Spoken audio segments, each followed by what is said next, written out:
Okay, bonjour. Commencer. Welcome to the Light Rail Subcommittee. Avant de commencer, il est important de souligner que la ville d'Ottawa se trouve sur un Before territoire. we start, I just want to say that Ottawa finds itself on the territory of Anishinaabe, Algonquin nations, whose presence has been here since time immemorial and continues to enrich us. And I'll ask the clerk to call the roll. Thanks.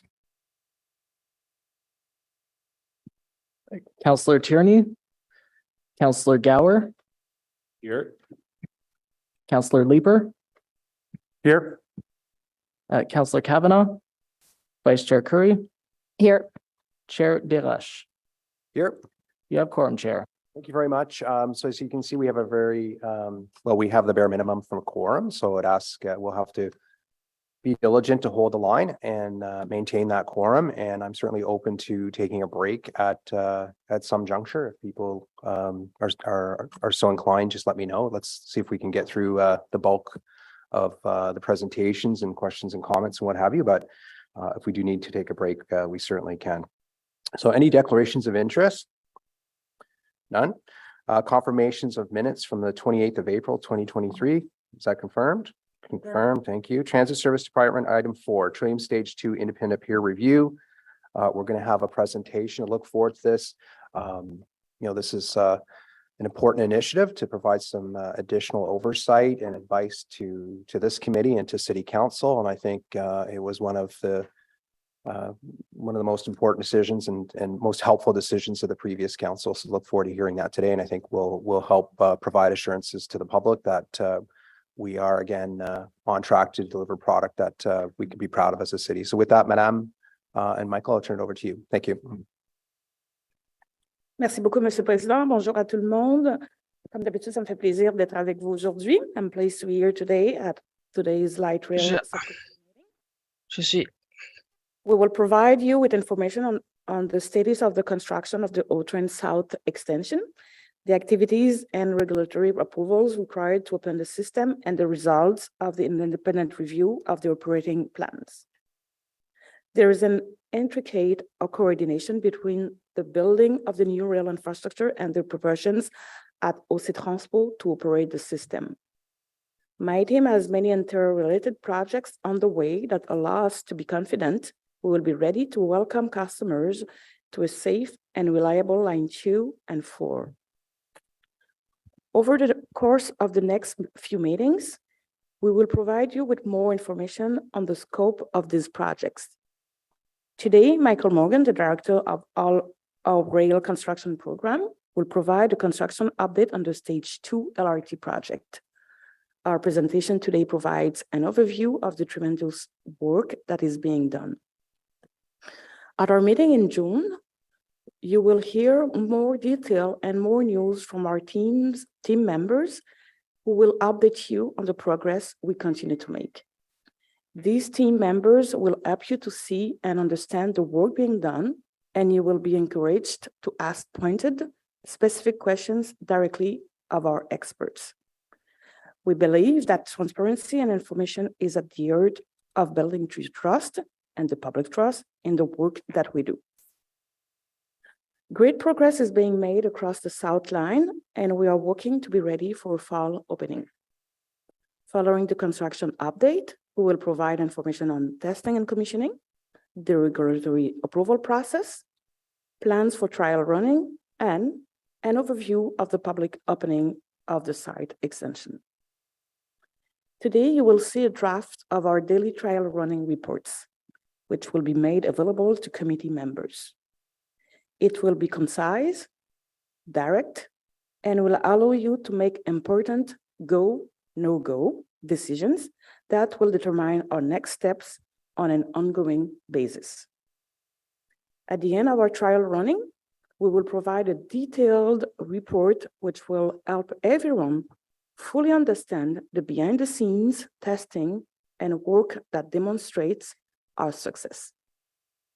Pat Scrimger, our Director of Transit Customer Service and Planning, will then share our plans for bus service once the system opens. As we get closer to opening, there will be many milestones to celebrate, and we look forward to sharing those with you. To start, let's share the findings of the independent peer review of the O-Train South extension. This third-party review helps us to identify potential issues that could arise when operating service begins. By identifying these risks now, we are planning mitigations in advance to reduce the possibility they will occur. We are committed to delivering a safe, efficient, and reliable rail system that meets the needs of our city. I will now pass things over to Michael Morgan. Merci beaucoup.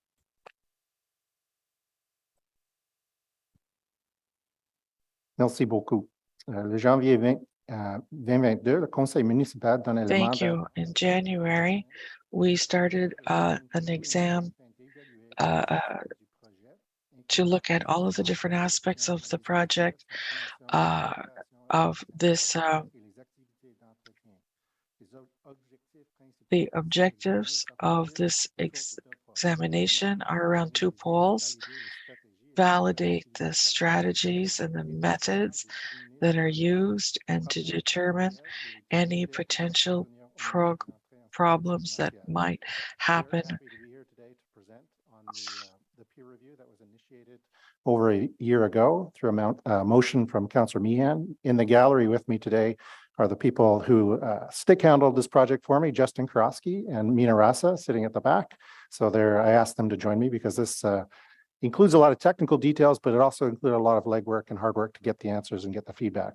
And in a moment, I'll give Sistra and RETP Dev a chance to introduce themselves when we get to that slide, but they are on the line and they are available to answer questions about the process if you have any. So with that, we'll move to the first slide. Just to give a little bit of background about the timing and the discussion. So back to 2021, there was an early discussion about bringing a motion forward to deal with this issue and provide an independent review.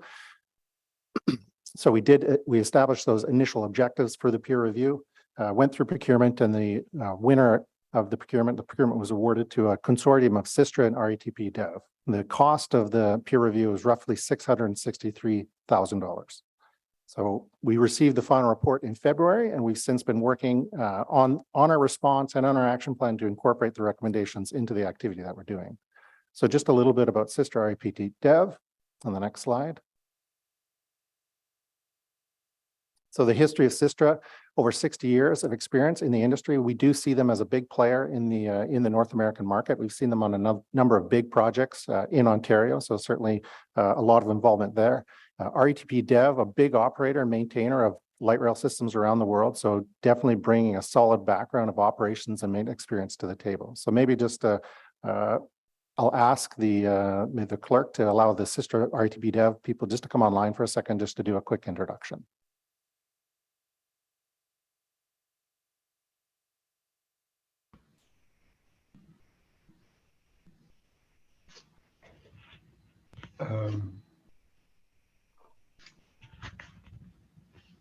Hello, so my name is Sam Habukresha. I am based here with Sistra Canada in Montreal, and I work as the Rail Systems Director, and I led the systems part review for the peer review for the Trillium line.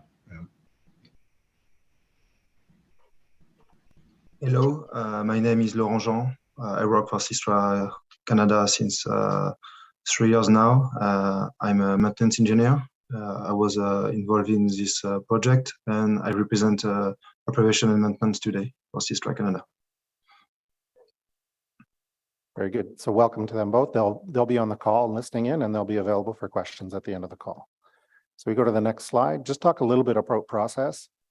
So there was a lot of tabletop documentation reviews. We sent them documents, design documents, review documents, commissioning plans. They also came to Ottawa to do a series of site interviews. So they interviewed Transit Next staff directly. They interviewed city staff directly to understand the inputs to the project. They also did a number of site visits to go and see what was being built and how it was being built.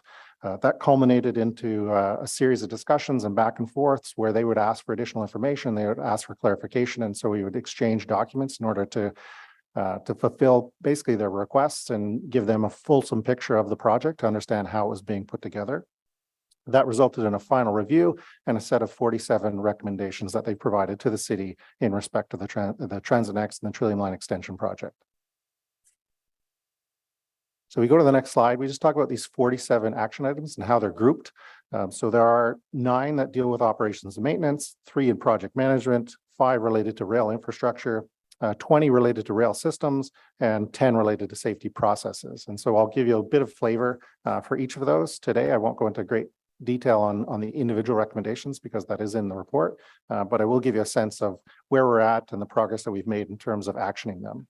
So in terms of the next slide, it just gives you a good sense of, there were 47 recommendations, which ones were, are fully complied with, which ones we complied with the intent. And we had, in some cases where we complied with the intent, we had our independent safety auditor just do a quick double check to make sure staff weren't missing something and we're taking appropriate steps.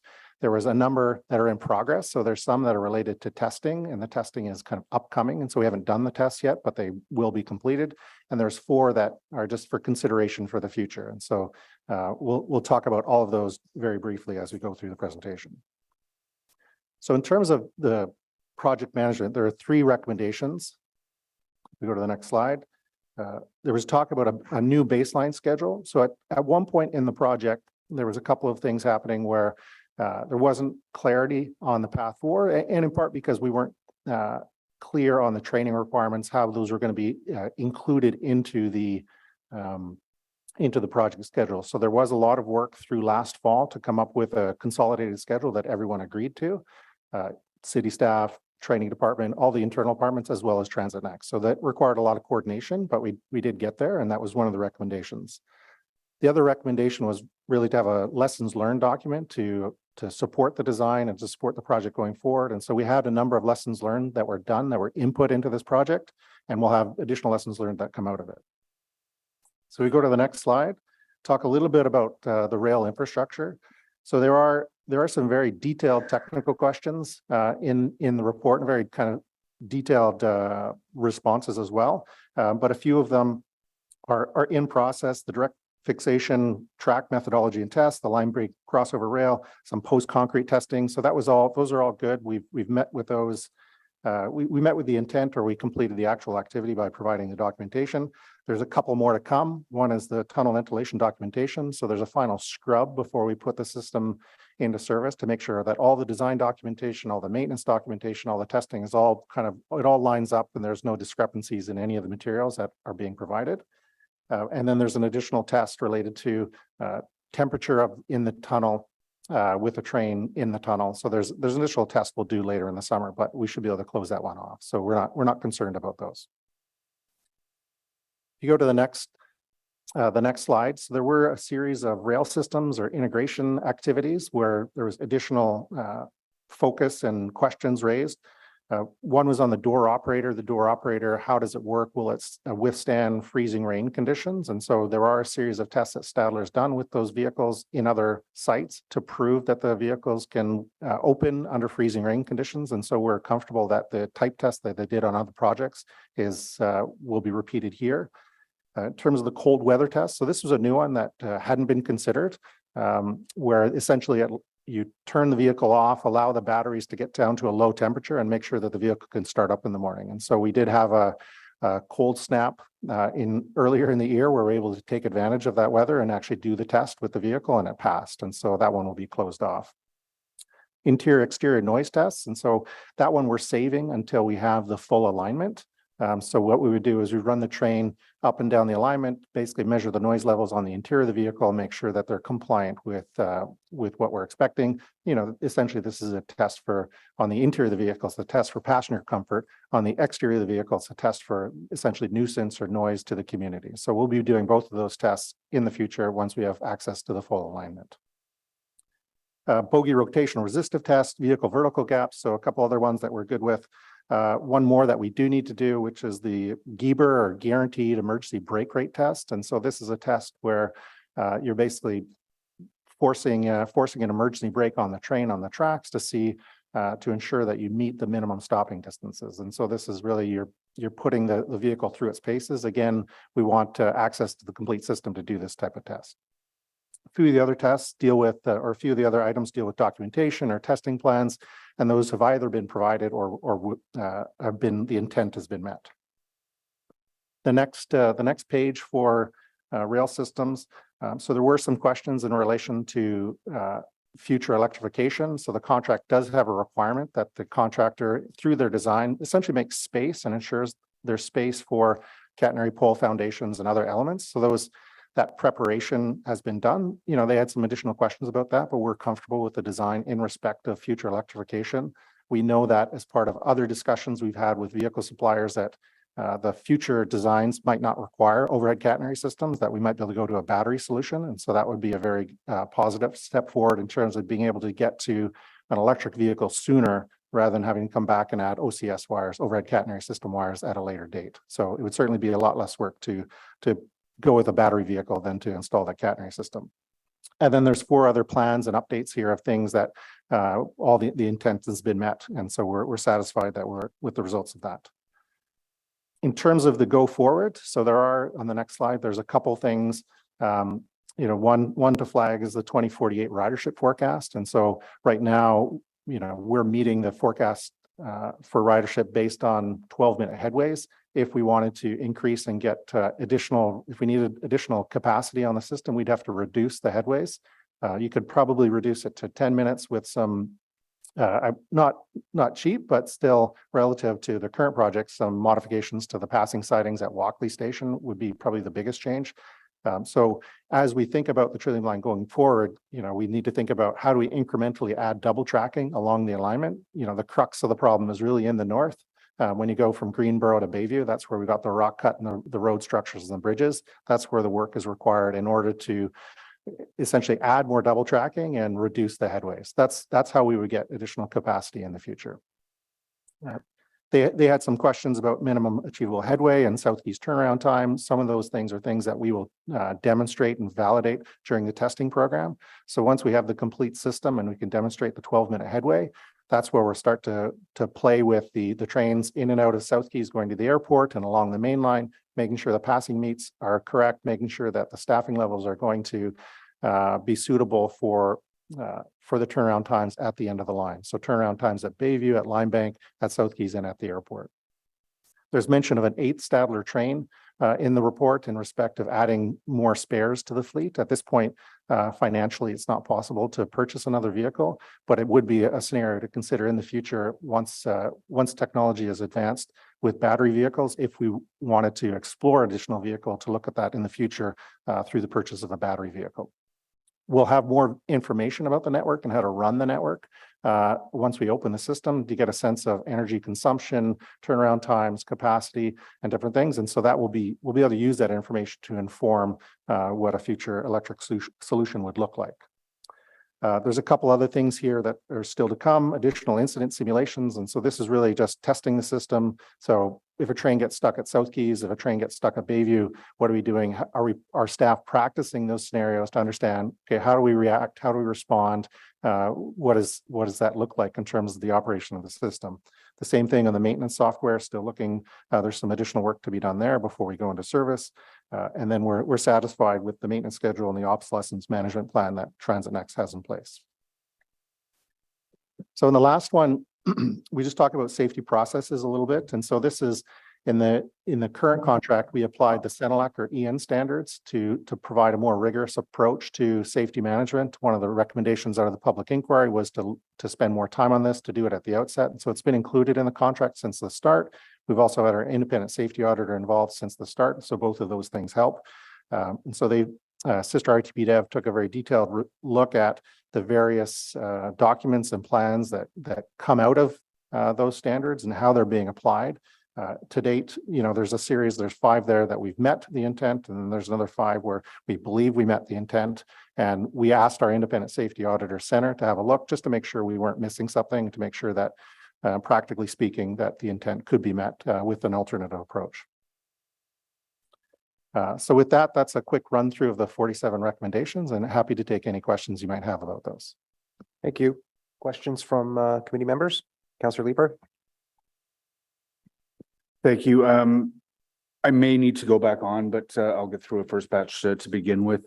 The first question, I'm wondering if the representatives from Sistra, who I believe are online, could we just hear from you the degree to which you agree that the staff report that's been sent to council is a fair representation of the current situation, a fair characterization of your recommendations?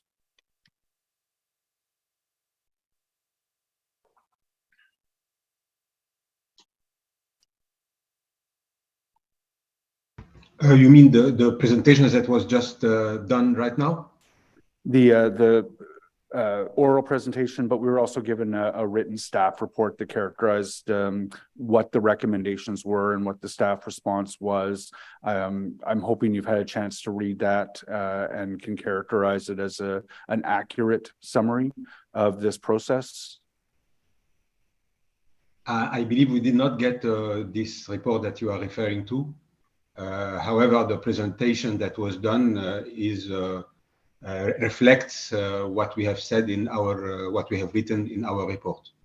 Okay, thank you. My next question is with respect, and I'm sorry, I don't have page numbers here, so I'll just use the recommendation numbers, but there's TRA.1. And I just want to make sure that I've understood this one. And most of these questions are really just clarification for my sake to make sure I've understood the report. The recommendation was that we recommend that the city and Transit Next quickly reach an agreement on the training schedule and content to avoid delay on the revenue service date. The response says the city and Transit Next continue to work collaboratively on the Trillium line training program. It sounds to me then that that is not complete at this point. That training program is not finalized. So it has taken us some time, but over the last year, we spent a lot of time discussing how we were going to roll out the training program, in part because you need a certain amount of infrastructure to be able to do the training. Okay. And I would say the schedule did go sideways a little bit at some point.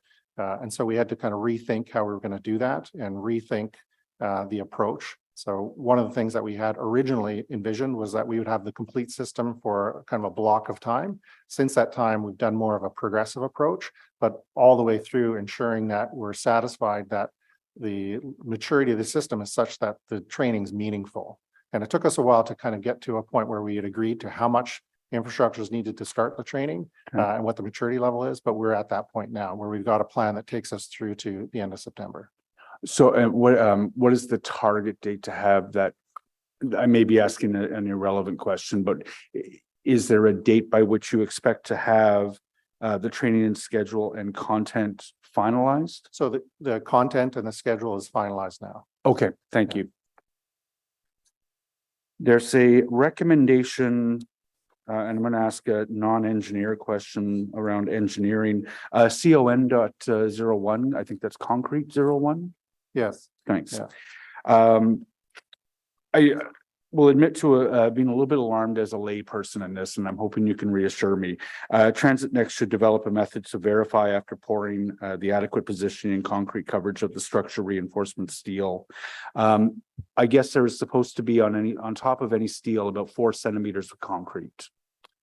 I mean, depending on the design, depending on the element, the structural element, there are different requirements for how much cover you need over rebar for different structures. And so the question is really about validating that there's not too much cover, there's not, not too little, that there's the right amount of concrete cover over the rebar generally. So that test as characterized in the staff response here speaks to a visual inspection. Right. So I assume that if you see steel, there's not 4 centimeters of steel on top. Fair, yeah.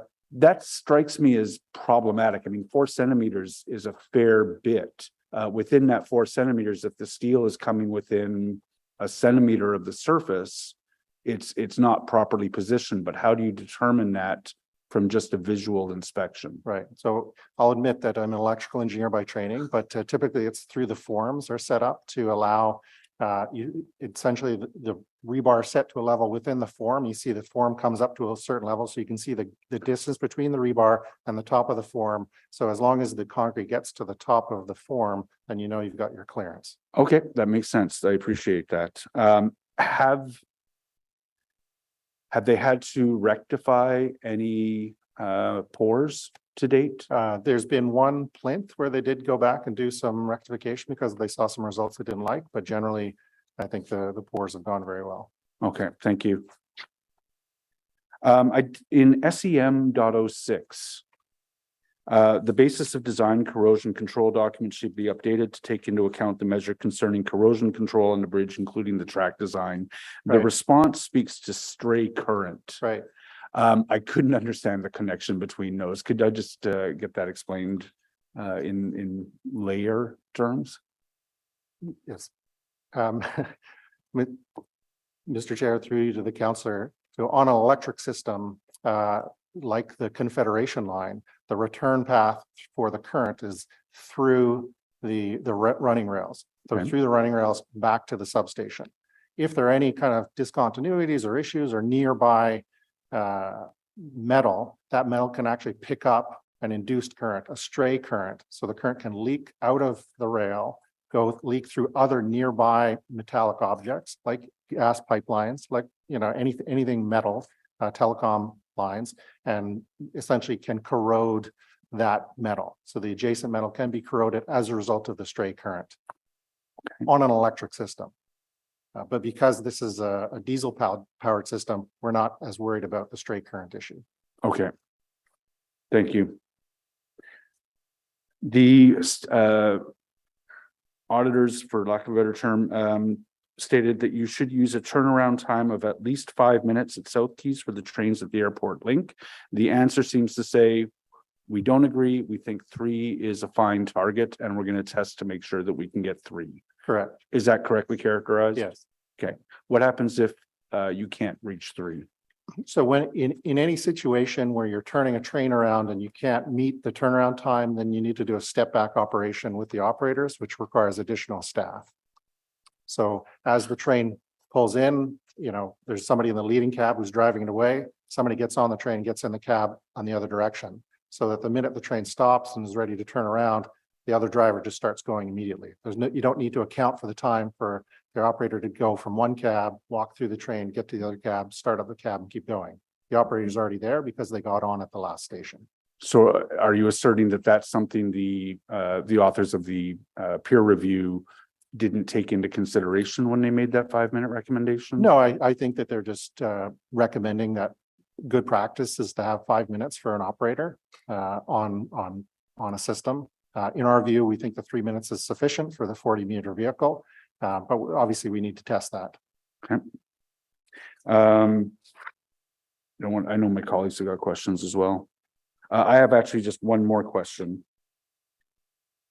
There's MAI 05 with respect to a recommendation that Transit Next work with the city work with stakeholders around a backup solution for the maintenance software. And the response is you're making sure that the software works. Correct. Is that so? You don't propose to develop a backup to that software in line with the recommendation? I mean, the backup would be to essentially have a manual system, which is not ideal. And so we're keeping the pressure on having the fully automated system working and ready to go. Would you indulge me just in asking sorry, may I just ask the consultants who have probably been listening in, there are 2 answers here that we've received from staff, and I just want to get your characterization of it. The first is that the turnaround time is fine at 3 minutes. You had recommended they should look at 5. And then the second is that a backup solution to the management software be developed, and staff have said, we'll make sure the software works. Are you satisfied with those answers? Would you still assert, after hearing those answers, that your recommendations are correct and should be followed? For the first one, I don't have, your first question, I'm sorry, but I can't answer because I'm not sure, but if 3 is enough, but I can, maybe Sami, if you had the answer, but I don't get it, so I can't, I will not give you a wrong one, so I will not give you my this answer, but for the second one, I recommend to have a backup solution. If software, it could be not by computer, it could be with by paper or with a process. This solution don't have to be software or by computer. You can have just a process who mitigate if the CMMS system doesn't work. Okay, so you're satisfied then with the answer that you've heard from Mr. Morgan?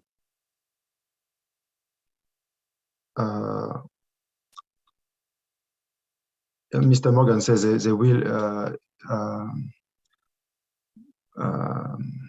Sorry, I lost my word in English. I'm in Quebec, so I speak a lot of in French, not in English. But no, I'm sorry. Yeah, I think he suggested that the backup could be a manual process. Yeah, exactly. Yeah, exactly. Okay. No, I appreciate that. That's reassuring. What I may do is ask staff to forward an email to you with respect to the turnaround times. Yeah, okay. It's not. Yeah, and we will answer. It's not a problem. Okay. Fair. Thank you very much. Those are my questions. Thanks, Councillor Curry.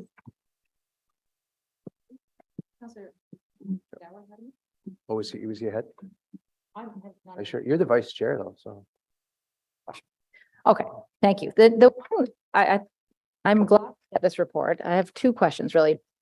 The very first recommendation about drawing a line in the sand, I guess I want to hear from the representative from Sistra and from staff as to what that really means. So drawing a line in the sand to me means let's look at litigation in future when you draw lines in sand. So I just wonder the thinking behind that and then how that is now being interpreted, what that line in the sand means. Okay, so when we first started to look at the documentation and started meeting with T-Next, what we found out is that there was no up-to-date planning or time schedule for many of the activities. So we thought at the time that, and we still think that it's not a healthy situation, let's say, and our understanding is that it was not possible for commercial reasons, let's say, between T-Next and the city to establish an up-to-date time schedule for all the remaining activities.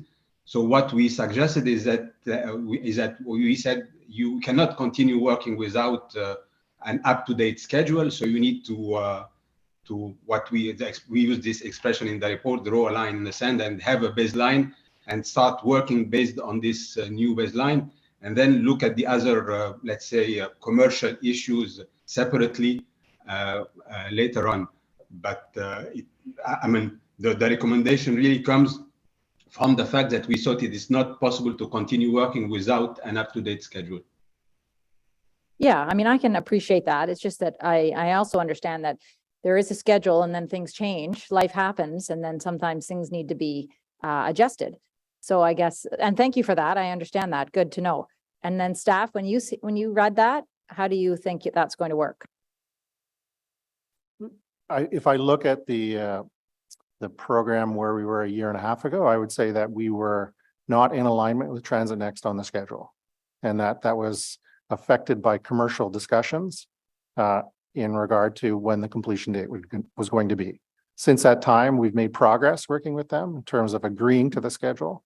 And so we've set aside that commercial argument and have agreed to a schedule that we believe will lead to completion.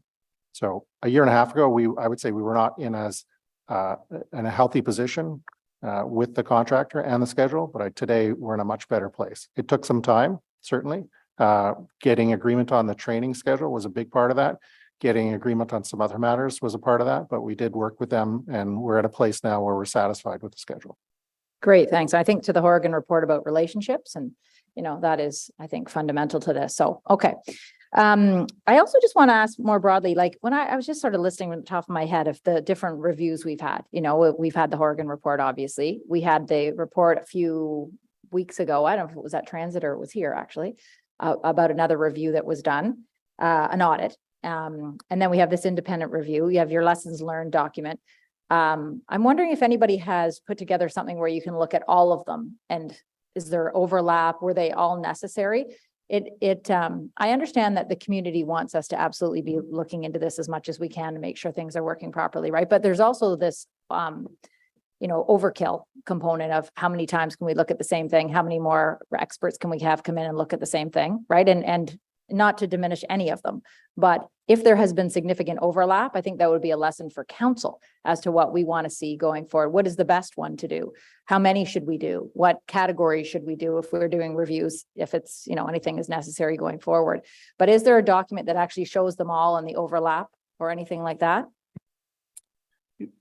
A few times in a few places, we've tried to consolidate kind of what, provide a summary of all the different reviews that have taken place. I would say that this one, this particular review, one of the differences, it's the first time that we've had anybody provide an independent review of the application of the CENELEC and the EN standards. And so that was kind of a big change that came out of stage 1 into stage 2 was the application of this new standard.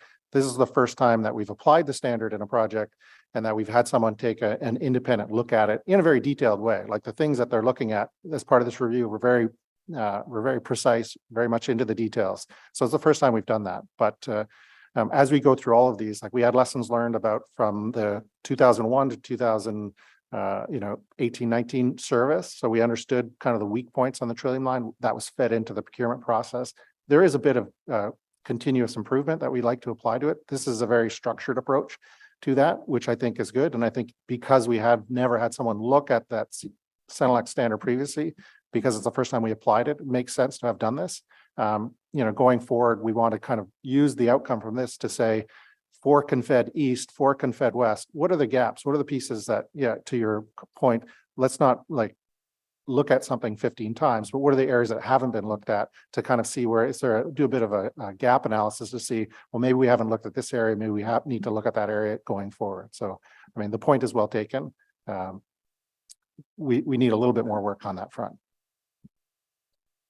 Chair, if I may, peut-être juste compléter aussi en disant que c'est un bon exemple. I could add that it's a good example. We use the public review to learn a lot in the actions that were presented last month here. We reviewed all the lessons learned and applied them to stage 2. So for us, they're already integrated in our way of working. It's our new way of working now. It's not only a report that saying something and that will be shelved. We adapt our methods of work, our approach, how we look at things, how we deal on a daily basis with things. So I just wanted to add this. And if you don't mind, give the word to Sistra. They can speak French just like I'm doing now, because we could have more natural and direct answers to your questions. Yes, thank you for that. If you want to speak French, please go ahead. Thank you very much for that answer. That's very helpful. Going forward, I mean, I think it would be helpful for council to hear. Which ones do you find the most helpful? What would you recommend be done as reviews? Because council members can come up with recommendations and say, well, we think this is a good idea. Obviously, Councillor Meehan came up with a very good idea here, and it resulted in positive things. So it would be helpful for us. So we don't want to send you off on wild goose chases, but we want to get at what we really need to get at. Anyway, thank you very much for this. Thank you. Thanks for your patience, Councillor Gower. Thank you, Chair. And thank you for the presentation. Looking through the document from the peer reviewers, it's page 5, I think, that lists 11 areas of risk. And I understand that the 47 action items are meant to address these areas of risk. So if I could ask staff, with the action items that have been fully implemented and that are in progress, what are the remaining areas of significant risk that committee and council should be aware of? Mr. Chair, the next presentation does provide kind of an overview of the risks on the project, and so we will spend a little bit of time on that. But one of the things that you see, and I would say kind of broadly, the theme that you could pull out of this is that there's still testing to be done. There's still performance testing to be done. We still need to run the trains and demonstrate that those turnaround times, that the 12-minute headways and all of those things will work correctly. So that's still outstanding. So that's work that's not been completed. If during the course of that testing, we find new things that need to be rectified, then that will take time. So that's one of the key risks for us, is anything new that comes out of the planned testing over the coming months. Okay. The first item on the risk, it notes the ongoing claim between TNEX and the city should be resolved quickly. Due to the claim, transparent communication between both parties is reduced, which leads to possibly a lack of trust and potentially an incorrect vision of the actual project progress by the city. How is this being addressed? Yeah. Chair, nous avons déjà débuté des discussions. We've started our discussions without prejudice with TNEX. Our objective is to settle any potential problem so that we have a good relationship. Eventually, we'll have the opportunity to come before your committee or council to give you more information. For now, we are going through informal discussions to make sure that this situation is being addressed. Is there a lack of trust or a lack of sharing of information? Is that happening in actuality now, or is there a good level of collaboration and communication between the two parties? Actually, we have a very good collaboration, and now we have a good relation. But for sure, we will need to maintain that, and we'll continue to move forward. Okay. One of the in the risk and throughout the document, integration of systems comes up. They mention specifically the head end as a risk. Can you explain what the head end is and where that concern lay and how that's being addressed as we head into the testing phase?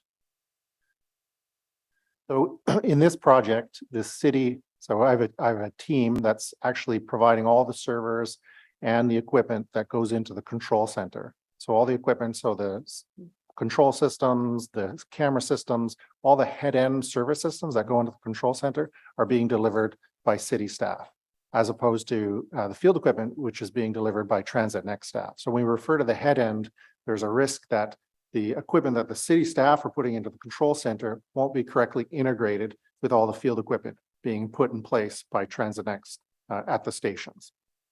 I would say in a perfect world, what you do is you get all of that equipment into a warehouse facility, you install it all, you power it up, you configure it, you demonstrate all of it works one time in a warehouse, in a factory, and then you deploy it to the field. What we've done on this project is the city set up a test lab at one of our facilities where we've set up all the head-end equipment with all field devices to test it in that test lab. Transit Next, for their part, has set up a test lab in the field, and we've connected those two test labs to be able to pre-configure all the devices, demonstrate, do as many systems integration tests on the equipment in a weather-controlled, safe environment, indoors, work out as many bugs as possible. Once that pre-configured equipment is tested and verified, then it can be deployed to the station. Once it's in the station, it should be easier just to turn it on and it will work. There's no like climbing up a ladder to check that the camera's IP connection is correctly configured, that the wiring's done correctly. Everything should be pre-tested before it goes into the field. We've done that as much as possible using this test lab to kind of simulate a factory environment between the head end, the control equipment that we're providing, city staff's providing, with the field equipment that Transit Next is providing. Okay, and then this is again one of the elements that as more installation happens and as testing continues, this is where it really goes through the paces and you start to understand where there could be issues and so on. Correct. You want to try to do as much of that testing before the equipment gets into the field. Once it's in the field, then it becomes, there's additional layers of difficulty to troubleshoot and test and configure. There's literally travel time to get to the different places. If to the extent that you can pre-configure and pre-test everything in a lab environment and then put it in the field, that will eliminate some of the system integration risk. Okay. There's also a recommendation that a further independent review be performed at a point in time closer to revenue service. Have we determined when and how that review will happen? At this point, we've not decided to do an additional review, only in part because now that the equipment's being installed, the actual problems will, if there are any, will surface very quickly. We'll know what right away if we can't make a connection between the control center to the cameras at the station. So it will be self-evident if there's problems, and we'll flush that out through the testing program. We do have the system integration verifier who's doing some additional checking. That will be some form of independence. And we've got the safety auditor who'll be checking on the safety functions, and then the independent certifier checking on just the completion. So there are some independent parties, but at this point, there's not a thought to bring in another group to have another look. Okay. I guess maybe building on Councillor Curry's question, this is, I think, a useful report, and I think the recommendations, it sounds like staff have found those helpful. Is it common that peer reviews would be done like this for systems at this stage? It is. I see Renee's head nodding. I'm just curious about best practices. Yes, absolutely. My experience is exactly there, and for the REM in Montreal, Sistra has done the same peer review. Okay, good to know. Thank you, Chair. Thank you, Councillor Gower. Any other questions? I don't think we have any councillors on the line. Any other questions for staff? Councillor Leeper? No? Okay, thank you very much.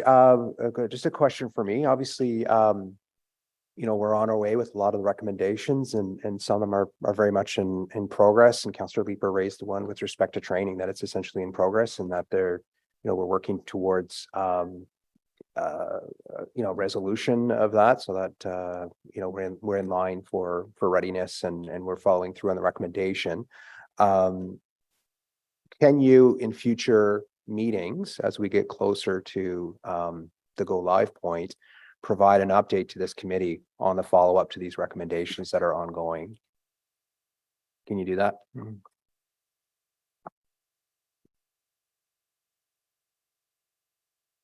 Okay. René a dit oui. Okay, great. Because I look at the report. Yeah, René said yes. It's solid that we receive this, but for me, it's not just receive it today. I think it's receive it today, but continue to monitor and continue to ensure that we're following up on these recommendations. So I'm going to just ask that we add a recommendation that the LRT subcommittee be informed in follow-up. Sorry, that the LRT subcommittee be informed of follow-up progress on this report in future LRT updates that we'll receive. So there'll be two recommendations: that the LRT subcommittee receive this report for information, and that the LRT subcommittee be informed of the follow-up work on the progress of the recommendations in future LRT updates. Something to that effect. Okay, is that carried?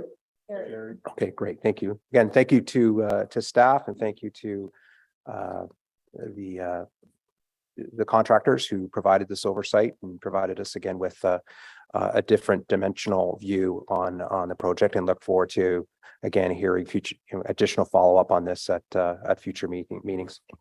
Next item is an update on the Trillium line update, item 4.2, Trillium line extension project. So again, turn it over to staff to provide us with that information. Thank you. Merci. Okay. Here we go. Merci beaucoup, Monsieur le Président. Thank you, Mr. Chair. Before I give the chair the floor to Michael and Pat, I would like to say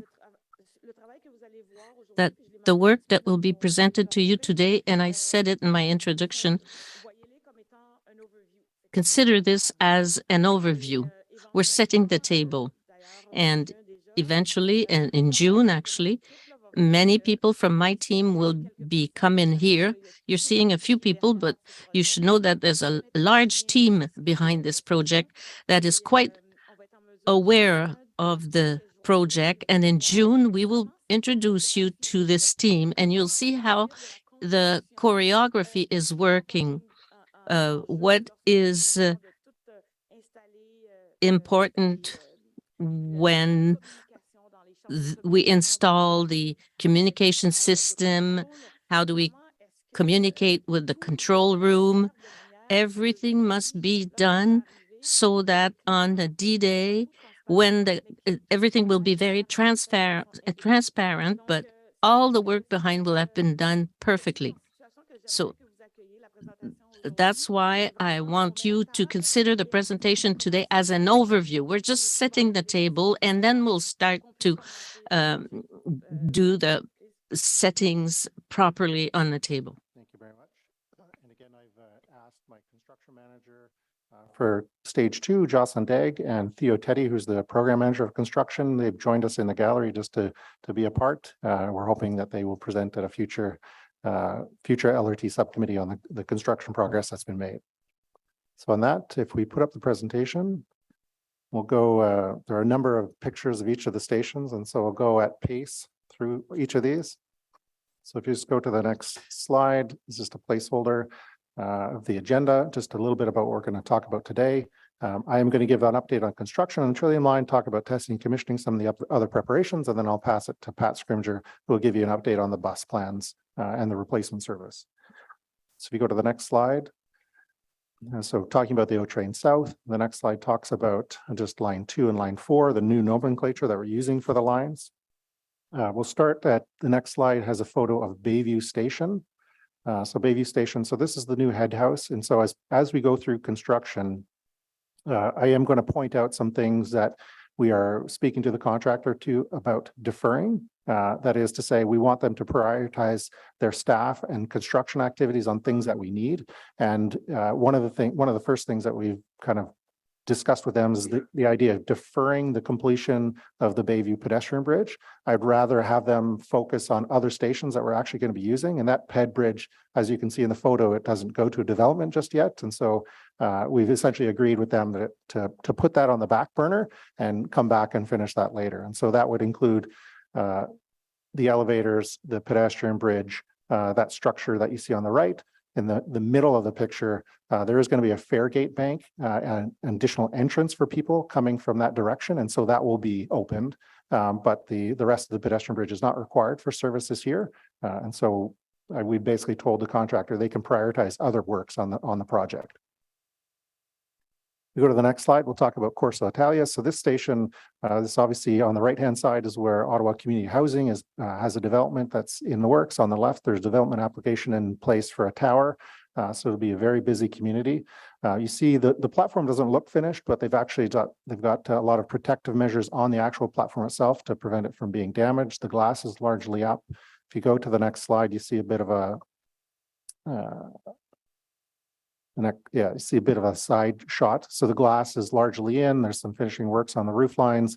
Down on the platform level, they are staging some of the glass, but you see the transit shelters are in, the light stands are in. It's in pretty good shape in terms of the station.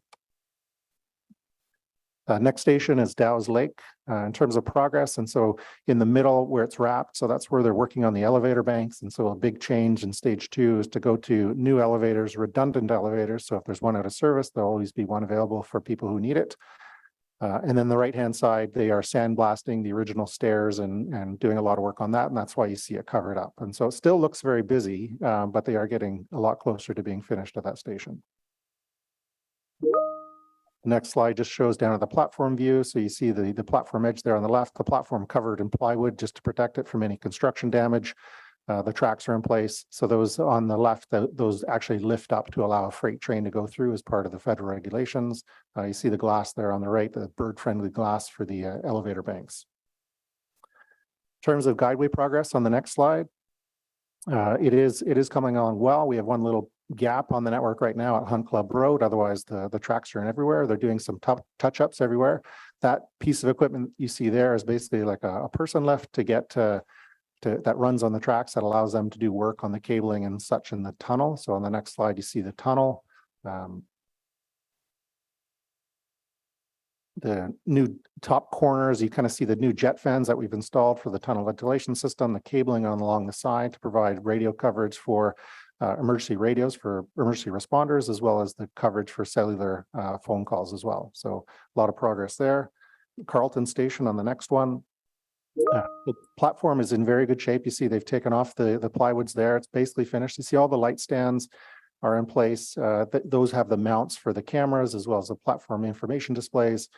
So they do need to reinstate the public art at this location. On the right-hand side, there was if you recall, there was a red piece of art. I forget the name of it, so they do need to reinstate that. But they're basically commissioning the cameras and the communication systems here at the station. Next one shows Rita River Bridge. So on the left, the piers have been rebuilt and rehabilitated. On the right, they're planning to mobilize to finish this bridge, the bridge on the right, over the coming weeks, probably mid to late June, you'll see a lot of activity there, but still end of summer in terms of actually opening it up to the public. And so I know there's a lot of interest in getting this open. But the work that's remaining is basically concrete, civil works, paving works, which is the same work that we need to do at the park and rides. And so we've still prioritized the park and rides over this activity. The next slide shows Mooney's Bay. So Mooney's Bay, again, very good shape. You see it's basically finished. You see a tent there on the upper right where they're doing some fiber testing, but otherwise the platform's finished. All the light standards are in there. Everything's going well. The next two slides show Elwood Diamond. So just Elwood Diamond from one view, then the next one from the side view. So this is going over the via tracks. You go to the next one, Eric. Yeah. So you see the via tracks underneath, and then we're going up and over the via tracks through this area. A couple of photos of the Albion Yard and the next step. Oh, so sorry, Walkley Station. I got out of order here. Walkley Station. So one view, and then the second view. You do see on the left, on this page, or the right-hand side, there's been lots of questions about the multi-use pathway that connects to the development. So that's just been paved recently. And then the middle right, we're looking just to finish the final connection into the development. But at that point, the multi-use pathway would be restored to be able to get from basically the general area of that development, Bank Street, up to the entrance of the station. The station platform down below is in great shape. It's essentially finished. So this is probably one of our most advanced stations. Go to the next one, we'll see some shots of Albion Yard. So we continue to do some works on Albion Yard. If you go to the next shot, we'll show an inside view of the jacking equipment to be able to work on the trains. And so the jacking equipment's in place.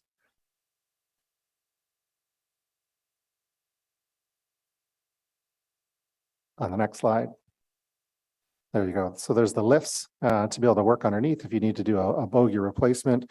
So that's a big series of lifts for the vehicle. The next one shows the wheel lathe. So in the previous incarnation of the Trillium line, we didn't have a wheel lathe. So if we had a wheel flat, we'd have to send the wheels out for service. So that was a bit of effort that we had to do previously. So now that we have the wheel lathe, we're in good shape. So the next slide should show the wheel lathe. There it is. So if we have any problems with wheel flats, we didn't have many problems with wheel flats in the old system. So I'm not expecting a lot of issues, but we have the wheel lathe in case there's an issue. You go to the next slide, Greenboro Station shows the basically finished as well, moving on to the landscaping at this location, which is a very good sign. That pretty good indicator that they're wrapping things up. South Key Station, still a lot of activity here, some finishing on the roof line. Platform's in good shape. All the glass is generally in place. They're doing some work on commissioning the systems now.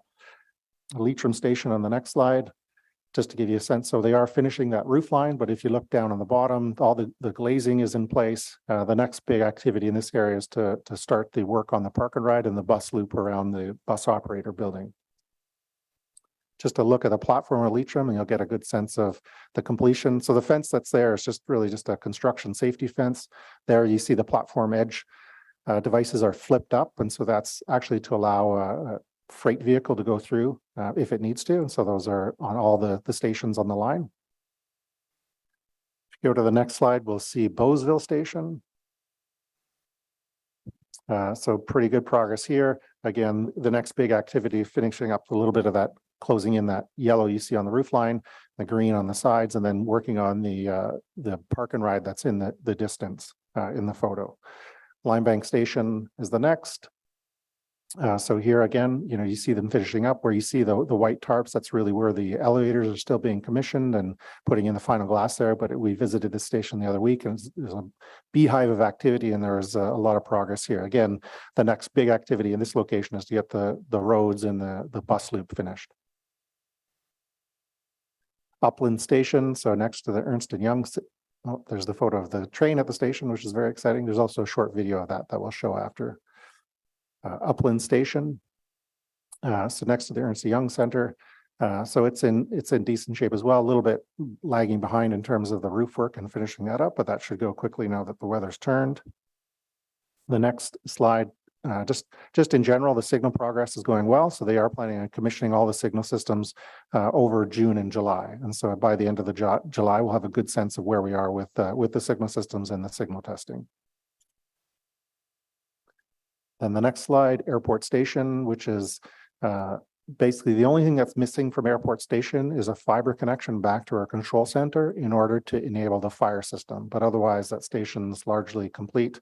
They're working on the signals at that location. So you see in the middle, there's a little signal tower, but the first train was out there the other week. So good progress all around there. So that's the construction eye candy. So I'll go through some of the details on the actual report that we provided. So the next slide, we'll jump right in. Talk a little bit about kind of remaining works on the next slide on the bottom.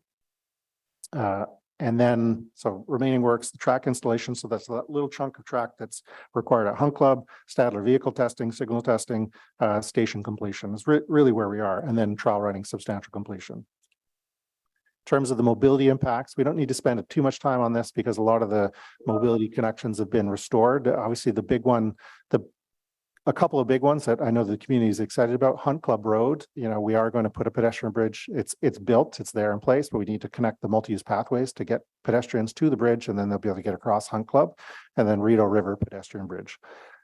So pretty good shape there. So the mobility detours and impacts are reduced significantly now as compared to a year ago. So you just the next slide talks a little bit about the impacts on a couple of different locations where we just need to be on the lookout. They are still doing lots of heavy activity, and so there are kind of moving closures a little bit for some of this work. The next one talks more on the next slide. We talk a little bit about the road work. And obviously the big one in the south is realigning that one Bowesville Earl Armstrong intersection. That's a big change in the south. Next slide shows just the general project schedule. So this is basically the same as what we showed you last time we came. So still aiming for start of trial running near the end of September, barring any issues with some of the project risks. And so I'll walk you through some of those project risks now. This is some of the information that was included in the report. So on the next slide, I would say generally on a big project like this, the number one thing is to make sure that we don't have a safety incident during construction. If we have an issue with a train or a worker or anything, that could, potentially cause human harm, which is like unthinkable, but would also have an impact on the schedule. So doing everything we can to avoid any incidents during construction, during testing, commissioning.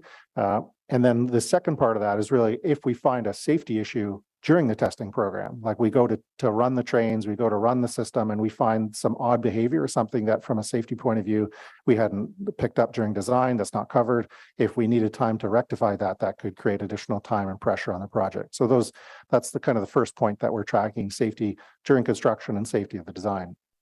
The second thing, in terms of project risk that we're tracking is really the system performance testing. We've talked about 12-minute headway. We've talked about turnaround time a little bit already. We need the system to work and to work reliably. If we have any issues with the trains that comes up over the summer or over the testing program, that could be a challenge for us and could require time to correct those things. If it's a big software change affecting, for example, the signal system, which is safety critical, that would require time. So that's something that we're watching and monitoring to make sure that we don't have any issues. And then on this slide, the last item is just the readiness of the system for training. We don't We want to give the training department a relatively mature system. We know that it won't be perfect. It can't be 100%, but we want to give it to them in an advanced state such that they're not having to retrain. You know, one of the things, if we find bugs during performance testing that causes us to change standard operating procedures, that will cause us to have to retrain staff. Ideally, you know, we're trying to train them once on the final solution. If there's issues that arise, and we expect there will be some, it's okay to do a minimal amount of retraining, but we don't want to spend all our time retraining people. We want to get through the training in an efficient manner on a base design, a base solution that doesn't change throughout the testing program. If you go to the next, slide. So there was a new regulation that came out over the course of the project in relation to a locomotive video and voice recorder. So that's a device that's in the cab that's looking at the operator, monitoring their activities and recording any sounds in the cab. So that's a new federal regulation. Those units have been purchased, but the supplier has indicated a delay with those units to September. And so we're tracking that closely. We have a follow-up with them in June, but that right now that is a potential risk to the project. And there are other regulatory risks that we see arising. One of the items, for example, we've been asked to put a wayside detection unit on the system. You know, not that we've ever had a problem or an issue with journal bearings or vehicles that required a wayside detector in the past, but I think partly stemming from some of the things that we saw in stage one, Transport Canada has asked us to put that in, and so we're tracking that. So there are things like that that are coming up from the regular point of view that present some risk to the overall schedule. The next one on the slide there is just the remaining works. You know, when you look at some of the stations look very advanced. Some of them are a little bit further behind. The park and rides, you know, they need to make good progress on those park and rides over the summer. There are some elements of the park and rides that we've said they could probably take a little bit of extra time with. We're still kind of negotiating that. There are some secondary roads that aren't required at the outset of the revenue service. And so we may work with them to see if some of that can be deferred in order to make sure the overall project opens in a timely fashion. So, and then it just, you know, as you continue civil works, if we find anything in the ground that we didn't expect, that will be a challenge as well. And then the last one is, you know, there is a lot of activity. I pointed out the Ottawa Community Housing Project and the adjacent development at Corso Italia, but the Ottawa Hospital's parking garage overbuild over the line is an impact. They're going to need access. We've been working with them over the last year and a half. At one point, there was a discussion about fully enclosing the line, which would trigger the requirement for tunnel ventilation systems. We've been able to get past that so that they've updated the design so it's not fully enclosing the guideway, but they're still going to have time and a requirement to get close to the guideway, potentially do blasting, put in piers, put in elements over the guideway.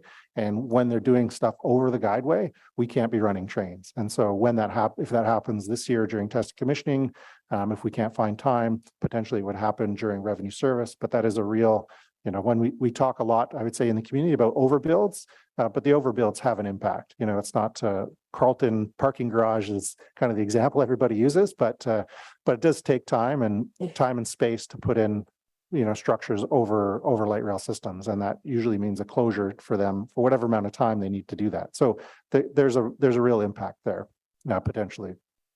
We've worked with them to optimize their design to minimize the impact. We're continuing to work with them, but it's important to flag to the group that, you know, if we come back and say we need a weekend closure for them to put in girders, you know, that will be the reason why. So those are the last LRT subcommittee. Those are kind of the requests to look at the overall program risks. So those are kind of the big ones, the high level ones that we're tracking. Obviously, there's a lot of little ones. Now I'll get into a little bit about the testing commissioning program and what's left to go. So if you go to the next slide, we are following a standard testing commissioning process where we're, you can jump ahead to the next one as well. Going through vehicle dynamic testing, vehicle final acceptance. The signaling system is the big commissioning effort that's required. The tunnel ventilation system needs to be brought online. So we test those as much as we can in the factory. Then we bring them to the field, test them in situ in the field, and then we test the connections and the connectivity back to the control center in order to make sure it's fully integrated. And then that ends with the system-wide performance testing. So it's really just running the trains, 12-minute headway, the 9 trains in service, 2 on the airport link and 7 on the main line, making sure that we can meet the performance criteria, making sure that they're reliable, that we have no issues, all the switch machines are reliable. So the proof is in the pudding. So we need to run that system August and September to really know that we're ready for trial running. I spoke about it earlier a little bit, the head end. So if you go to the next slide, this is just a quick snapshot of the temporary test lab that city staff have built in one of our facilities, where we've set up all the servers on the desks. You see the various servers for the different devices on the wall. They've actually, against the plywood, they've actually mounted up a speaker, a camera. There's a platform information display on the floor. So they've literally built a little mock transit operations control center in the room to validate that everything's working. And then obviously, once that's done and complete, they'll move that equipment into the control center, into its final place. And then the operators, the controllers will start using it from there. If you go to the next slide, so we're going to talk just a little bit about trial running. Just so there's 4 slides here just to get through and provide as much clarity and give you an opportunity to ask questions about the trial running process. Obviously, the primary intent is to demonstrate that the system is working end to end. All the processes are in place. The maintenance staff know how to maintain the system. The operations staff know how to operate and control the system. So those are kind of the big objectives. In stage 1, there's obviously lots of challenges here. If we go to the next slide, we talk about the specific criteria that we've embedded into the contract. So this is the 98.5% availability that they need to demonstrate over a 14-day period. So a rolling average of 98.5. So that's basically the criteria that's embedded that they need to demonstrate, combined with there's a criteria that they need to have their maintenance processes in place to avoid issues with some of the wayside infrastructure. So infrastructure that doesn't affect running the trains, like a camera, like an ETEL, they need to have the right processes in place to keep those things working correctly as well. So that's kind of the primary criteria that we're using for trial running. And then we have, as a result of the public inquiry, we have asked the system integration verifier, Ricardo Rail, to provide an independent view on trial running results, any changes, modifications to running times or different things that they would be there to provide an independent view, and that they would be part of the reporting back out to council on the trial running results. So obviously, Renee's talked about it previously.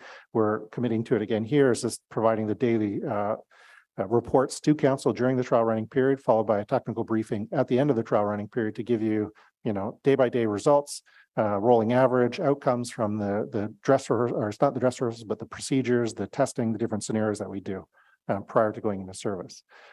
Separately, so on the next slide, there, 98.5 is a roll-up of a lot of other things. It's simple to kind of say 98.5, but it requires a lot of things to take place correctly. For example, the vehicles need to go out on time in the morning. They need to be cleaned, clean and ready to go. They need to come back at the end of the night. They need to be refueled. Sand has to be added. They have to be rewashed, interior, exterior. They need to be ready to go and staged to be launched on time the next morning. So all of those things, it can be great to run perfect score first day, but all those vehicles need to come back into the yard, be set up for the next day. And so there'll be a team of people on our side that are monitoring all those inputs. It's not a specific measure in the output, but if those inputs aren't done correctly, then you'll never hit the 98.5. If they can't fuel those vehicles overnight in a timely fashion, we won't hit the 98.5. And so there'll be a team that's monitoring all of those inputs, looking for those safety incidents, looking for anything that's a no-go to our customers. Like if we lose a set of elevator banks at a station, that's just not a scenario that would be acceptable to us. So this is kind of a snapshot of that list. And then on the next slide, again, early days, but we're still kind of putting together a draft of what you would see on the daily scorecard that would come to council. I blurred it on purpose, but I provided the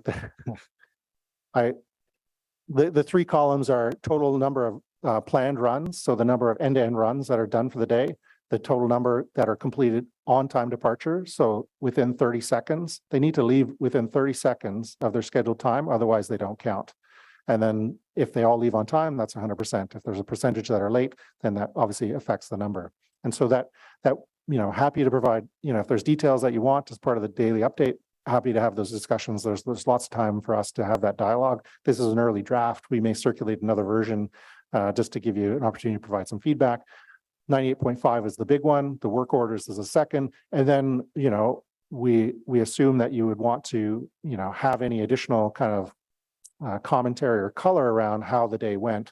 And so we can talk about what that would look like as well. We're happy to provide any feedback or any information that you want in the following day about how the day's performance went, just to give you an update, give you a clear understanding what's taken place and what's not taken place. So that's trial running, and I'm happy to take questions at the end about that. The next slide will go into provide a little bit of color on the training requirements. So there's a lot of activities on the OC Transpo side, within rail operations, within bus operations, within bus planning, service planning, that are ongoing to make, to be able to turn on the system once we go into service. And the first thing on the next slide is the training requirements. And so training staff, training the controllers in the control room. So this is a new function that we're doing at the city. Previously, we used to outsource this function. We're bringing that in-house. So the controllers who are going to dispatch the trains, the operators on the trains themselves, the train control system on the Trillium line is different than the Confederation line. We have speed control. We have governance about stopping distances. We have a lot of controls in place, but at the end of the day, the operator is still controlling the speed of the train. And so they're governed. There's a top limit in terms of the speed they can go. There's also enforcement of locations they can go, but they do get to control the acceleration, the braking, the general passing speeds. So it's a slightly different style of operating the vehicle.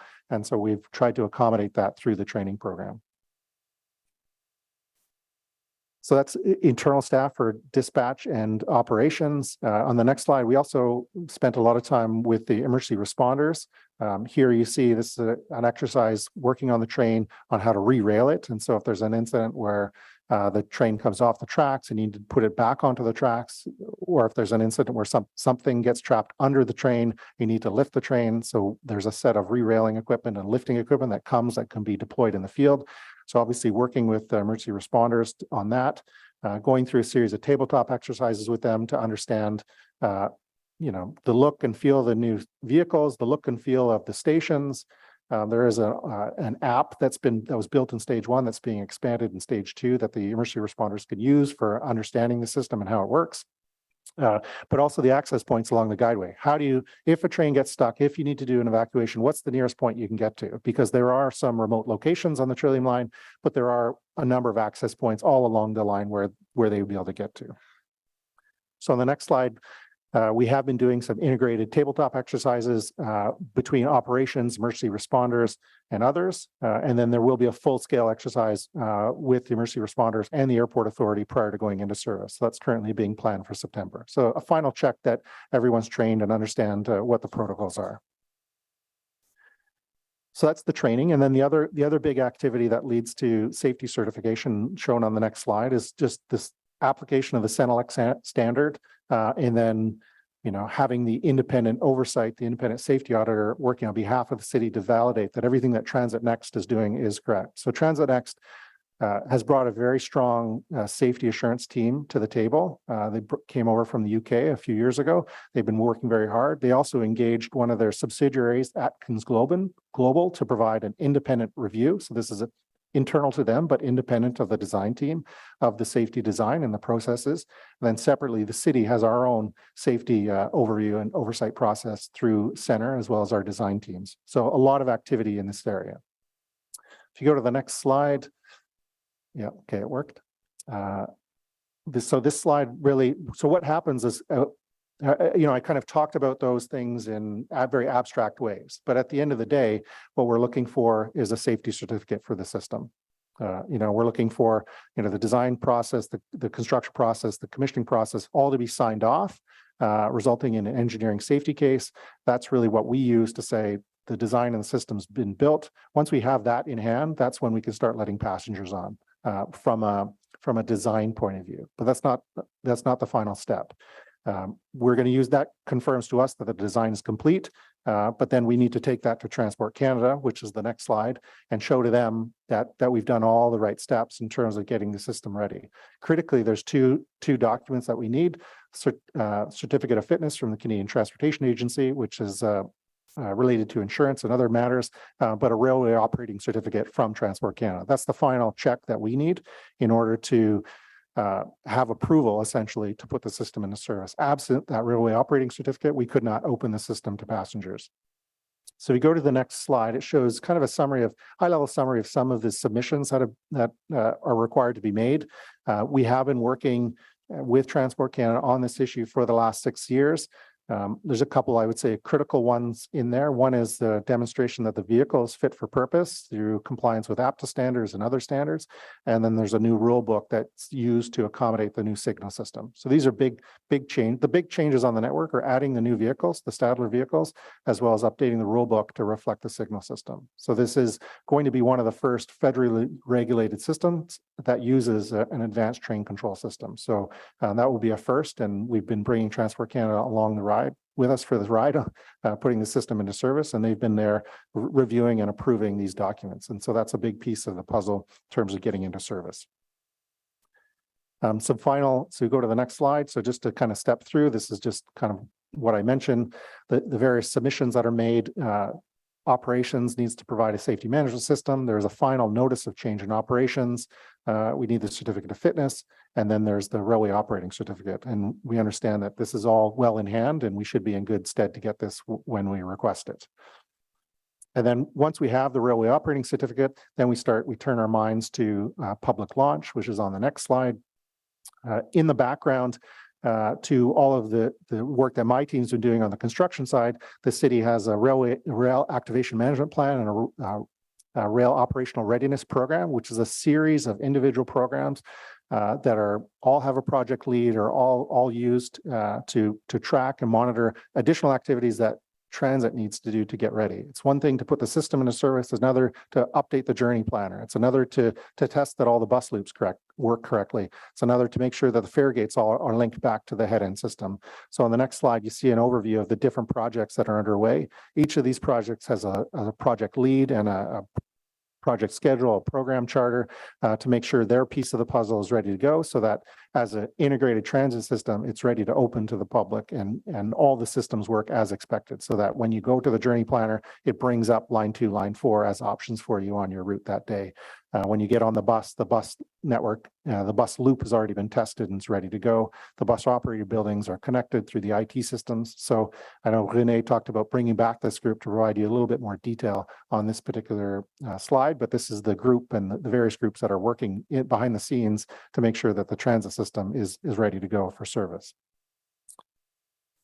So that is the end of my portion of the presentation. I will now hand it over to Pat Scrimger, who will talk to you a little bit about the bus system and the bus transition. Thanks, Michael. We'll go to the next slide, please. When the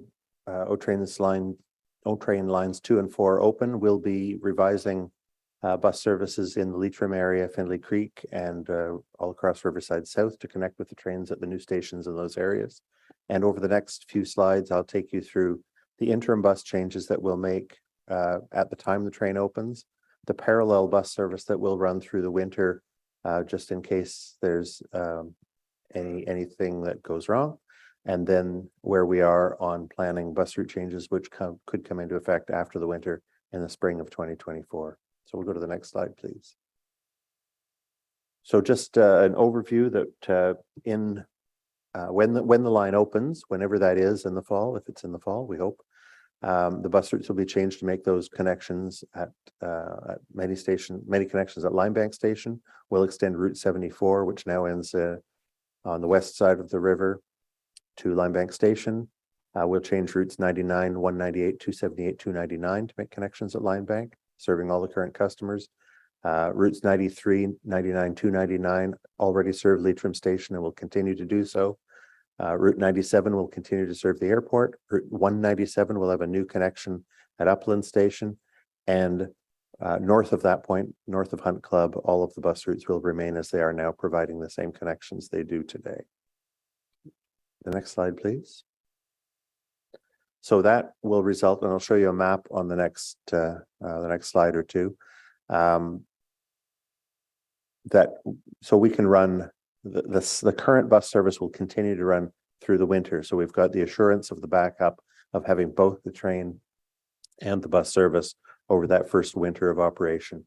And we'll do that by continuing to run the current Line 2 replacement buses that have been running since 2020 between Bayview and South Keys. We'll continue to run Route 99 and Route 97 over their current pattern, and then we'll have the ability to remove those backup services and direct all customers to the train service in the spring of 24. Let's go to the next, which I think will be the map. So on the left, we've got a very simple drawing of the current major bus routes in the area. And on the right, an illustration of what those bus routes, how they would be changed and how they would back up the train. So if we look at the map on the left, from the left to the right, we see Route 74 running from Tunney's Pasture through Baseline down to Nepean Wood Station, which is Fallowfield and Woodruff. Next to the right, you see the Line 2 buses, which have been running through the construction period from Bayview to South Keys, serving all the O-Train stations. Then Route 97, which runs from Herdman Station through South Keys to the airport. And then Route 99, which runs from South Keys with rush hour trips to Herdman, South Keys through Leitrim Station, through Riverside South, Riverview Station, Nepean Wood Station, and on west into Barrhaven. When you look at the map on the right, you'll see those same bus routes, plus the train, plus some extensions on 2 of those major bus routes. So again, going left to right, Route 74 running from Tunney's Pasture to Nepean Woods, but then extended across the Vimy Memorial Bridge to Riverview Station and making the train connection at Limebank Station. Then you see, we'll come back to 99. You see, well, let's talk about 99 while we're down at the bottom left of the map. Route 99 coming east from Barrhaven through Nepean Wood Station, through Riverview Station, as it does now, through the residential part of Riverside South on Spratt.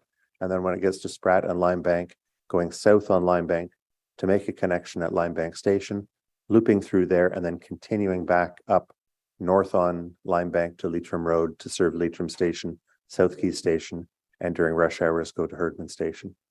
Then if we go back to left to right, you see the new O-Train Line 2 in green from Bayview Station, serving all the stations through South Keys, through Leitrim, and terminating at Limebank.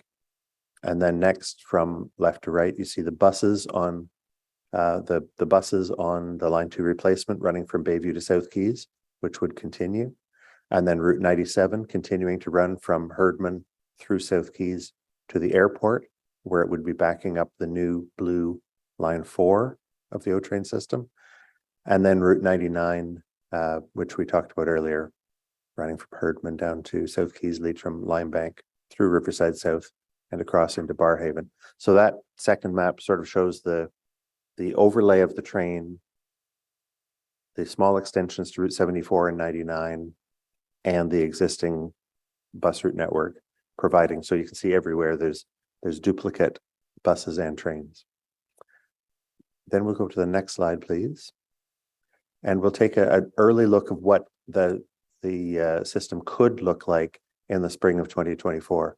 We're working on this through the current bus route review process with a lot of consultation with, we've met with all councillors. We're going through consultation with a lot of opportunity for customers to comment, and we'll be working on that this summer, coming back to councillors in the areas affected later in the year. And so this is an example of what the bus route network could look like in the spring of 2024, with Route 74 then running from Tunney's Pasture through Nepean Woods. Just wait for that to come back. Riverview and terminating at Limebank, where customers could change to the train if that's where they're going.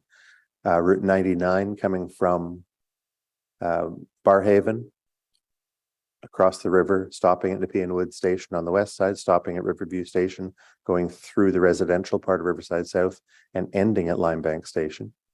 And then removing at that point, because it's no longer needed, the parallel part of Route 99 between Limebank Station and Herdman Station, removing the parallel part of Route 97 between the airport and South Keys Station, removing the current replacement bus service between South Keys and Bayview, and directing all of those customers to the faster and more reliable service on the train. And then at that point, it would be Route 98 that becomes the primary service on the transitway between Greenboro, South Keys, and Herdman.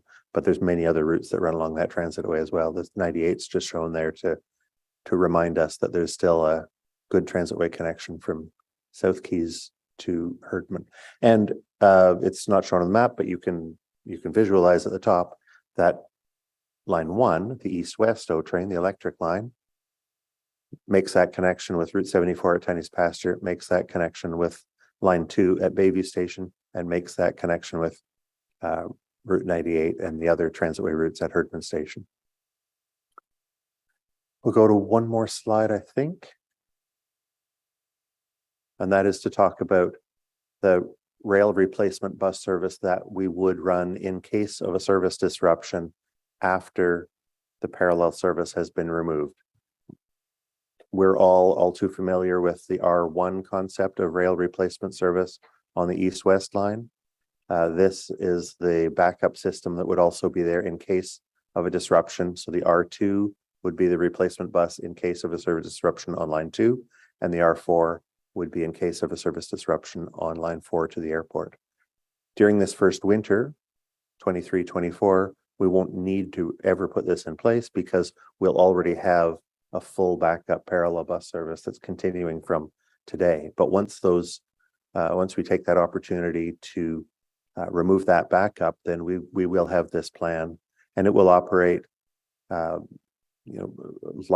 like we're familiar with R1 when it's needed, and it can operate very similar to what we now see on the line 2 replacement bus that's been running for the last 3 years. And of course, that comes with full operating plans, full customer information, and we hope to never see it and never need it. So I think that's the end of my slides. I'll turn you back to Michael for just that last page.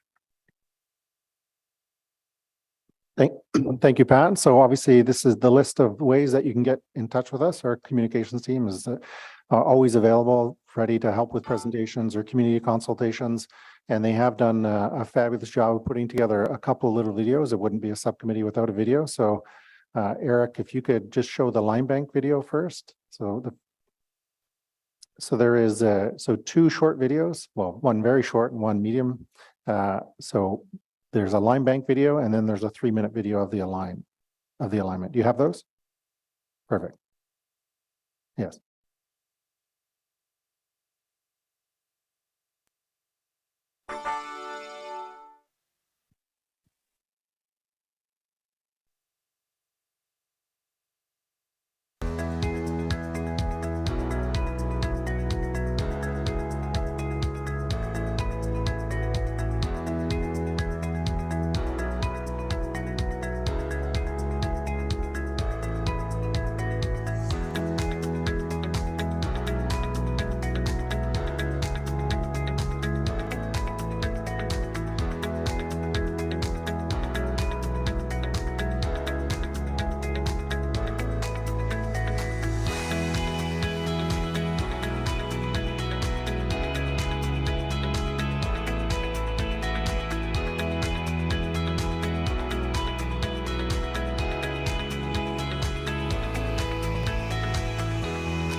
There's just one more little short one. I think it's like 30 seconds showing the first train to Line Bank Station, which was a big milestone for the project team. So they're very excited for that. So we'll play that last one and then hand it back to you, Mr. Chair.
Thank you. Anything else from staff? Okay, thanks for all that, and thank you, Michael, for going through that. Lots of information. I know there'll be questions.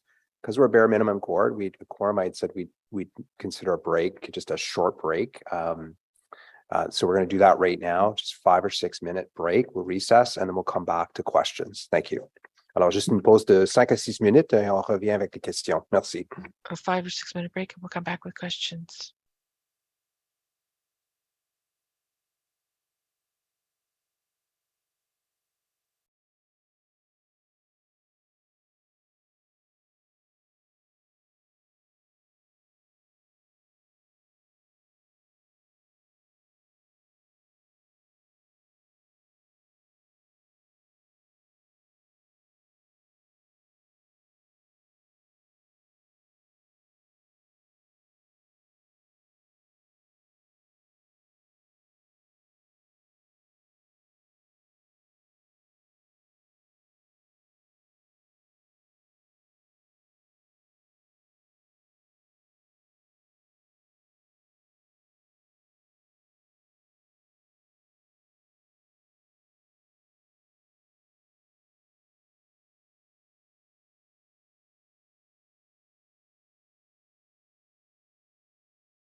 there was a slide with the 6 risks. One of them was the remaining works. And I just want to make sure I understand, because there's a line in there that said quantity of remaining works may be unachievable. Is that strictly what you've listed, for example, the pedestrian bridge or the park and rides, or is there more remaining works that I guess I'm looking for more context around that line in the presentation. I think it's more just about the contractor being able to provide the requisite resources to complete that works, that like there's not other deferred works or other remaining works that are kind of coming afterwards. There's a lot of work left. If you look at the park and rides, you look at some of the, Rita River Pedestrian Bridge, Hunt Club Bridge, there's a volume of work. And if they were to have, if there was a strike or some other kind of impact on resources, then the volume of work remaining would exceed their available resources. But I guess, is it work that's critical to the opening of the system, or is it work like you've identified in the park and rides that, doesn't have to be there right on day one? It could be mostly complete or could be finished in the weeks after. Well, we're actively having those discussions with them to make sure that we're prioritizing the work that's required for the system to function, so that we can open up the train system effectively, and to see what could be deferred or what needs to be deferred. Ideally nothing gets deferred, but it's going to require some attention over the coming months. Okay. The note you had about regulatory approvals, emerging requirements, is that typical? Is that a typical risk or a typical challenge that you have to deal with leading up to the launch, or is that unusual to have regulatory changes like that? Mr. Chair, I think it's influenced in a large part by performance on stage one. Okay. I think that generally the requirements haven't changed, don't change that often, that it's fairly static. I would say this one challenge with this voice recorder and the delay in manufacturing is kind of like that's something that's been in the works for a number of years, but some of the recent changes, say in the last 9 months, are new, and we'll pivot and we'll try to respond quickly to them, and we want to keep the regulator satisfied that we're doing the right things. But I would say some of them are new, considering we've been in discussion with them for a number of years. Okay, I may have 1 or 2 questions later, but I just wanted to mention I had the opportunity about 3 weeks ago to attend one of the rail operational readiness meetings with OC Transpo, and they had about 50 employees in the room, all on the OC Transpo side. And there was a slide that was up with probably about 25 squares. Just amazing how much coordination and how many different elements there are to, Renee said it in her opening, it's a choreography. Everything from, yes, the trial running, but also installation of security cameras and wayfinding signs, and how are we going to schedule the cash delivery to the fare machines right on time for the opening. Like, it's an amazing amount of coordination. And I was really impressed with the I guess the openness of staff to, I think the purpose of that meeting was to bring all of the groups together and identify where there might be challenges, and making sure that there isn't anything that's been overlooked, and if there are issues, if there are different parts of the project that depend on the others, understanding those links and working through solutions. It was a really, really interesting meeting to be a part of. And I'd say the presentations like this one today, the previous presentation we had, the awareness that I have as a counselor about how the preparation for launch is happening. It's night and day compared to 2019. And really appreciate the updates and the information, and I think the transparency around where there are risks and challenges and how those are being addressed as we go forward. Thanks, Chair. Councilor Leeper. Thanks. Thank you very much for the presentation. I do appreciate being kept abreast of how progress is going, and I'm feeling very confident. Ms. Amilcar, you clearly have a great handle on the work that remains to be done. I just have a couple of very parochial questions. The first of which is the Corso Italia, I think, is supposed to have a pedestrian cycling activated signal. Do you know if that will be in place by the time across Gladstone? Will that be open in place by the time the station opens, or is that going to have to be completed later? I'll have to follow up on that specific one. The intent is things like that affect access to the station are done, but I'll have to double check on that specific request. Yeah, I'd be interested in the rough timing on that. People using the Trillium path, it's obviously our key north-south cycling route, and they've been very patient. And the other one is the Ped Bridge to Nowhere, going across at Bayview Station.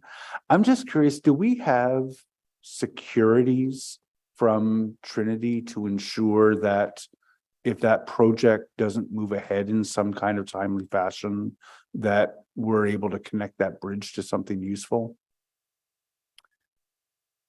This is a question for our partners in real estate, but there is an agreement in place that's enforceable in terms of recouping our costs at the very least. Okay, I'll chat with Pred and find out where that is, because I'm seeing that bridge potentially just sort of hanging out there for literally years to come. So I'll follow up. One other question. The wheel lathe that you now have for line 2 and 4, can it be used for wheels on line 1 as well? Or are they theoretically, you could reprogram it to use it for other fleets. Yes. Okay. Perfect. Thanks. That's all, Chair. Thank you, Councillor Leeper. Councillor Curry. Thank you. So just in terms of what Councillor Gower was saying, we had a fun event the other day at OC Transpo where a 107-year-old resident of Canada North wanted to cross off her bucket list the ability to drive a train. She always wanted to drive one. She grew up beside a train track and wanted to be the conductor. So OC Transpo came up with a very creative idea that she would come and drive the simulator. So, and she did. And it was very fun, very exciting. She loved it. And while she was doing the diesel simulator, I did the other one at the other end, the automatic one. And it was amazing to think about how many different scenarios could be given to someone trying to operate the train at the same time they're trying to operate a train. And I really felt that there was a really thorough training program. I went through just some of it and I didn't cause any problems or hit anything or do anything wrong really, but the possibility and the extensive training was impressive. But I really just wanted to publicly also thank you all for doing that for Mrs. Juanita Snellgrove, who had a wonderful day. I do have some questions and I really just want to look at this motion, Mr. Chair. So there's 3 parts of the motion that we will look at right now, right? That the Light Rail Subcommittee recommend that Council approve the reporting process. The second part is direct the Transit Services Department to provide daily reports to Council. And the third part, direct the Transit Services Department to provide a technical briefing once the trial running is complete. So that's what we're approving. And so it sounds great to me. I just wanted to ask Mr. Morgan about that page that you sort of said, this is a draft. When I looked at the categories and you said you'd like feedback, I don't know what I don't know. Is there anything else? You just put up a couple of ideas there, but is there anything else you think that we would absolutely need to have to be able to see? 98.5 is a good target, but any other information that we would want to know that maybe didn't happen in 2019? Thank you for the question. I think that if there's anything reliability related, I think it would be interesting to service that, so if there's any, sometimes you can run a train service at 98.5, but you might still have there might still be some other issue that people are chasing down or tracking kind of behind the scenes. And so I think if there's any reliability issues that don't manifest themselves as service problems, it would be interesting for you to know that. And then, probably the other big thing is just the maintenance performance on the overnight, to make sure that that's being done correctly and the trains are being cleaned and washed and refueled in a timely manner. I think those are the kind of the big things in terms of understanding what's going on behind the scenes that, while it gets wrapped up in the 98.5, we hadn't thought to report on that explicitly. Okay, and that you had there a 14-day outline, right? So that would be after 14 days, we would get what the results were. But when in this motion, it talks about a daily report. What would we get daily? So on a daily basis, what we propose to provide is a summary of yesterday's performance, like measure of the 98.5, whether the 98.5 was achieved or not, what the number was, and are there any work order issues that came up?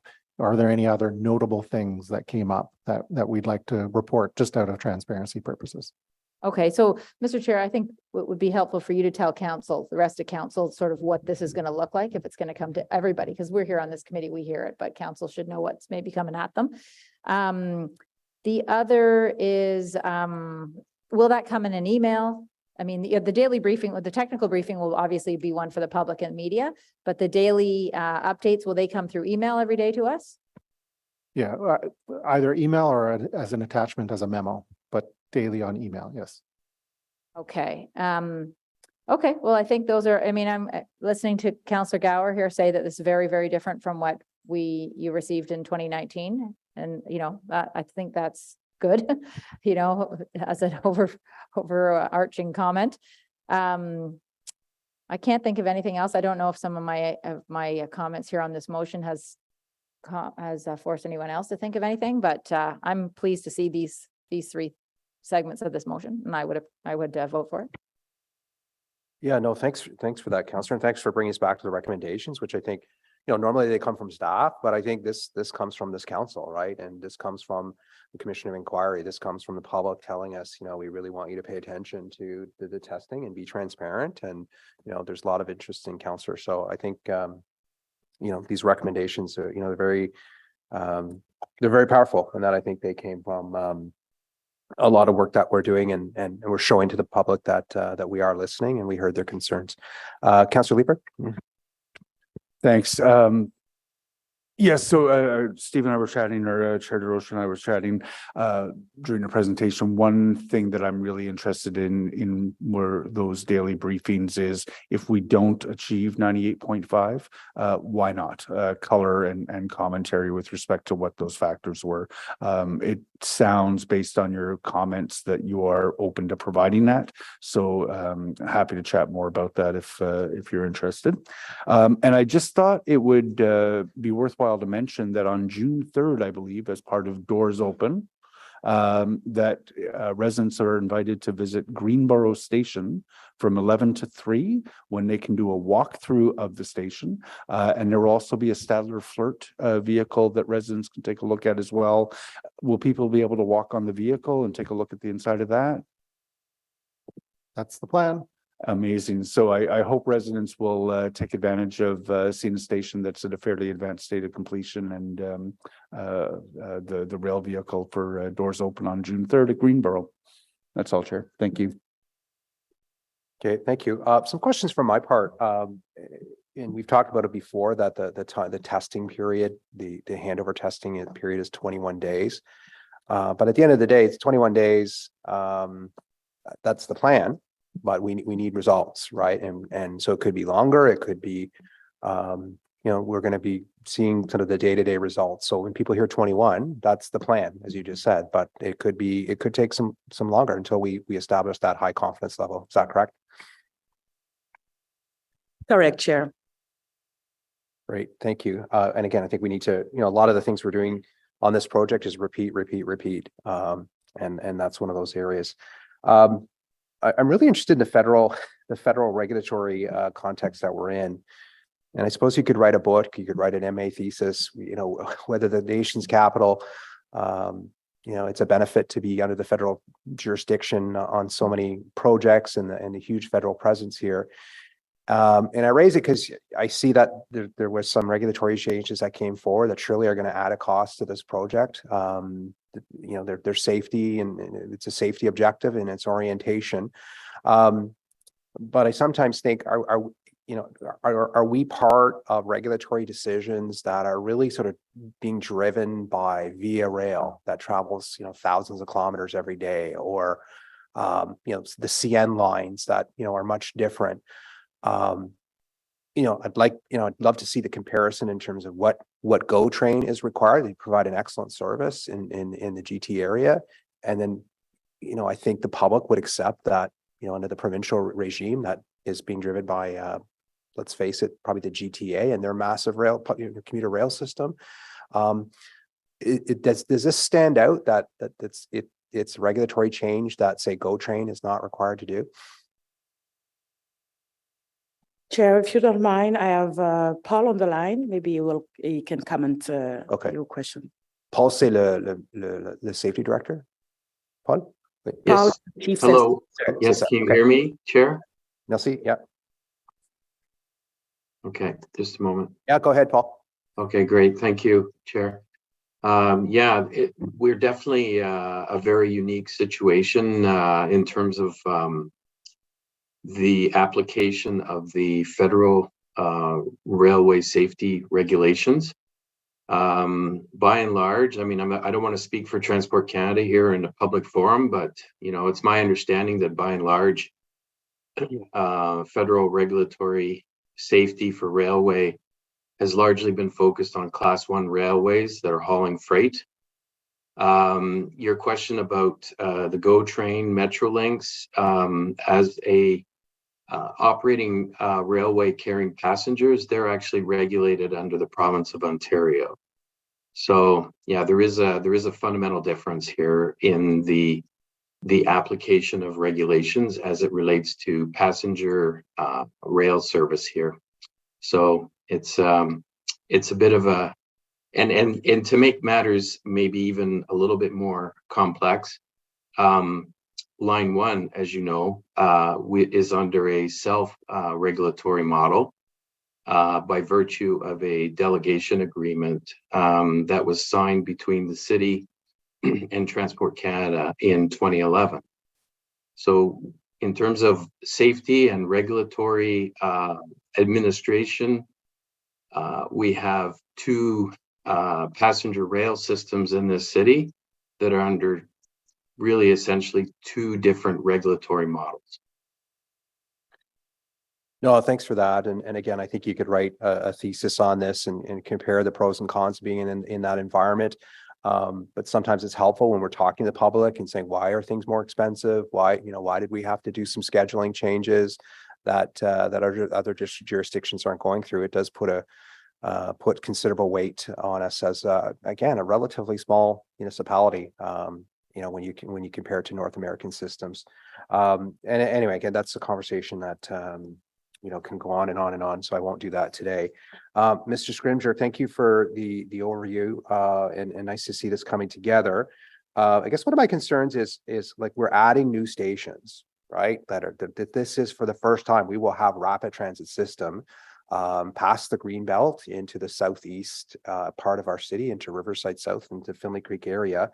And the changes that you're bringing about really are, I hope the emphasis is on enabling those stations, right? And we have stations to the north.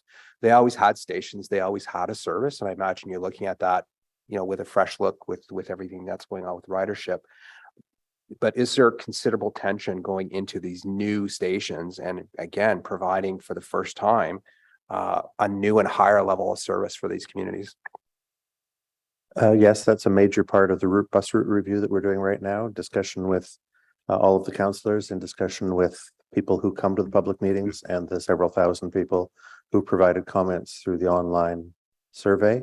It's, that we've said that this bus route review is focusing on two major changes that are going on or have gone on in Ottawa.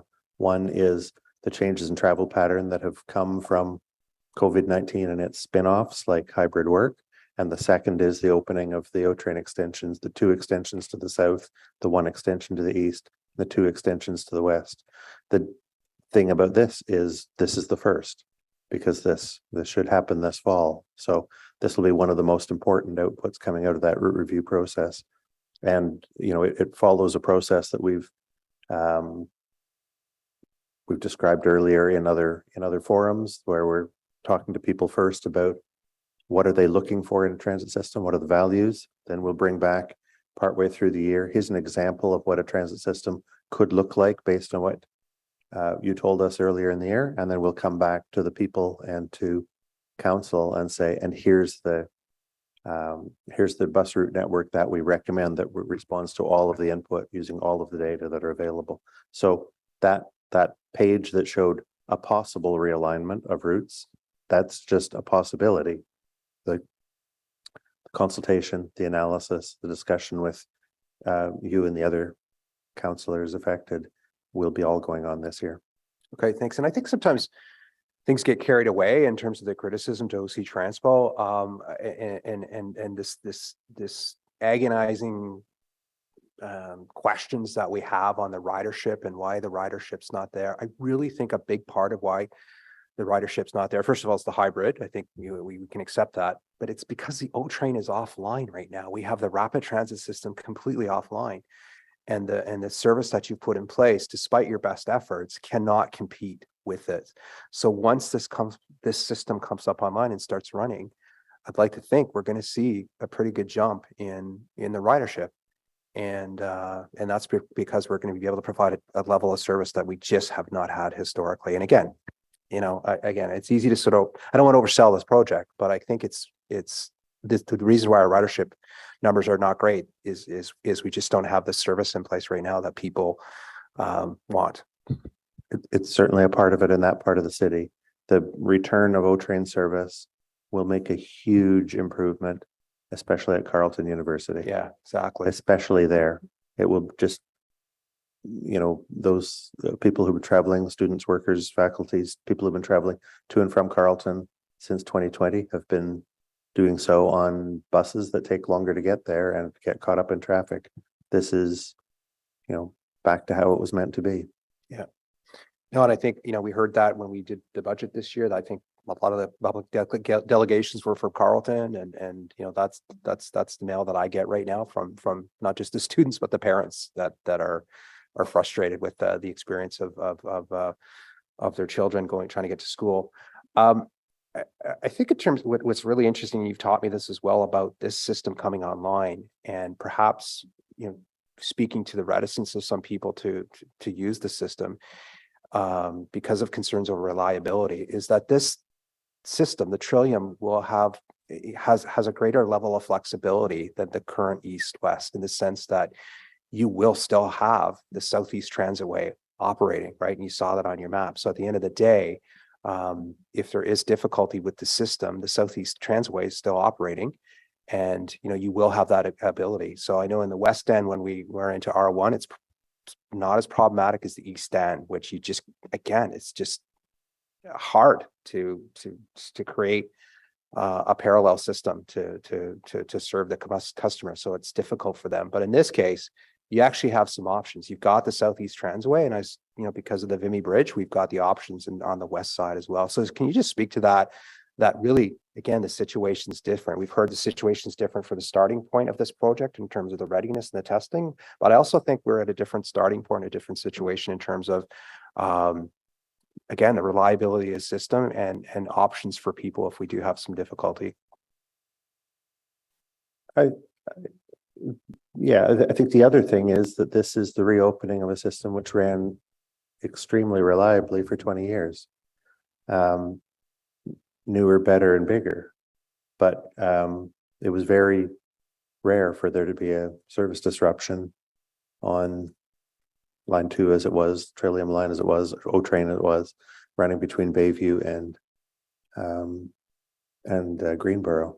And we're coming back, and we expect out of our supplier and maintainer, we expect the same quality as we had before.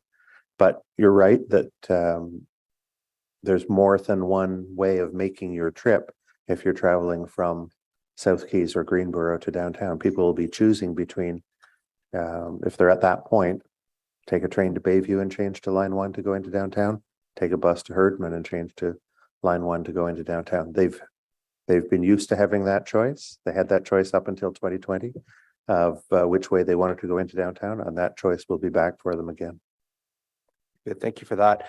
I also liked, as talking to Councilor Leeper about this on the sidebar, I liked how you introduced the emergency services and the work that you're doing with all the construction work and all the system readiness and the mapping that you're doing. I'm glad you brought a spotlight on that today, and I think it's worth maybe actually coming back, not to this committee, but maybe to the new emergency service committee and going into a greater level of detail in terms of what we're doing. So Councilor Leeper and I were just talking about taking that offline, but I think it's worth doing that because we were having questions. Well, how many people will be trained for this? Where are they located? And if you think of the fire service, they don't have a boat at every station. They're set up to be able to respond in a timely fashion. So I think we might follow up on that it might be worth coming back with some greater level of detail. And I'm glad you put some small focus on there on a lot of moving parts that are underway at this time. I don't have any other comments well, I have a lot of comments. I won't share them right now, but are there any other questions from members? If not, we'll go to the recommendation of this report. Thank you again to staff. That the Light Rail Subcommittee recommend that Council, one, approve the reporting process to Council for the trial running period of the Line 2 and Line 4 extension Trillium line and Airport Link as outlined in this report, and direct the Transit Service Department to provide daily reports to Council advising of the outcomes for the previous day's trial running, including on-time performance as outlined in this report. And 3, direct that the Transit Services Department provide a technical briefing once trial running is complete as outlined in this report. Anybody want to speak to this? No? Is that carried? Carried. Great. Thank you. Again, merci à tout le monde. Toujours beaucoup d'informations et toujours beaucoup de travail. As usual, very informative and a lot of work, preparation work. So thank you all. None? Any inquiries? No inquiries? Any other business? None? Next meeting is June 19th, 2023. So we'll see you all then. So we'll move adjournment. Adjourn? Yeah. Great.